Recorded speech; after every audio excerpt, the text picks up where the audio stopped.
Hello, in this video I want to show you how to perform factory reset on your Sony NW-WS410. And to do this, you will need to take and hold your headphones just like I do right now.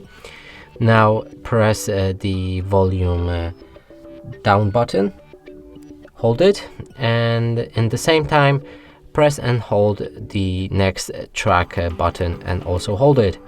Now we just need to look on the LED lamp green light that we can see right now, and when it flashes about 4 times, that means the factory reset is successful.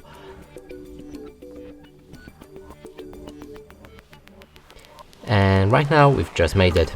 And that's it for this video. Hope you like it. Please consider subscribing to our channel, leave a like and a comment below.